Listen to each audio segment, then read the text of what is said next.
Hi friends, വീണ്ടും നമ്മൾ വന്നിരിക്കുകയാണ്. ഒത്തിരി നല്ല കളക്ഷൻസ് ആയിട്ടാണ് വന്നിട്ടുള്ളത്. ഓരോന്നും തന്നെ നിങ്ങൾക്ക് ഇഷ്ടമാകുന്ന മോഡൽസിലാണ് കൊണ്ടുവന്നിട്ടുള്ളത്.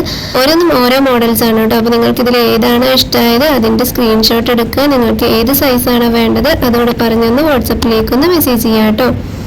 എല്ലാവർക്കും അറിയുന്നതാണ്, നമ്മൾ ഓൺലൈൻ ഓർഡേഴ്സ് ആണ് എടുക്കുന്നത്. ഓൺലൈൻ ഓർഡേഴ്സ് എടുക്കുമ്പോൾ ഒരുപാട് പേര് ചോദിക്കുന്ന ഐറ്റംസ് വേഗം തന്നെ സോൾഡ് ഔട്ട് ആവും. അപ്പോൾ നിങ്ങൾ ചോദിച്ച സൈസ്, കളർ എല്ലാം സ്റ്റോക്ക് ഉണ്ടെന്ന് പറഞ്ഞാൽ വേഗം തന്നെ ബുക്ക് ചെയ്യാൻ നോക്കുക കേട്ടോ. പേയ്മെന്റ് ചെയ്ത ശേഷം മാത്രമാണ് നമ്മൾ ബുക്കിംഗ് കൺഫേം ആക്കുള്ളൂ. അതുകൊണ്ട് വേഗം തന്നെ ചെയ്യാൻ നോക്കുക കേട്ടോ. DTDC കൊറിയർ വഴിയും പോസ്റ്റ് ഓഫീസ് വഴിയാണ് നമ്മൾ പാഴ്സൽ അയച്ചു കൊടുക്കാറ്. അപ്പോൾ നിങ്ങൾക്ക് ഏതാണ് വേണ്ടത് അതോടെ നിങ്ങൾക്ക് പറയാവുന്നതാണ് കേട്ടോ. വേറെ എന്തെങ്കിലും ഡീറ്റെയിൽസ് അറിയാനായിട്ടാണെങ്കിൽ നമുക്ക് വാട്സപ്പിലേക്ക് മെസ്സേജ് ചെയ്താൽ മതി കേട്ടോ. നമ്മൾ റിപ്ലൈ നൽകുന്നതാണ്. ഓരോന്നും ഒത്തിരി നല്ല കളക്ഷൻസ് ആണ്. ഈദ് ഓഫേഴ്സ് വരുന്നുണ്ട്. എല്ലാം തന്നെ വീഡിയോയിൽ അപ്ഡേറ്റ് ചെയ്യാൻ കഴിയുന്നില്ല. വാട്സപ്പ് ഗ്രൂപ്പിലേക്ക് ജോയിൻ ചെയ്യാൻ താല്പര്യമുള്ളവരൊന്ന് മെസ്സേജ് അയക്കുക കേട്ടോ.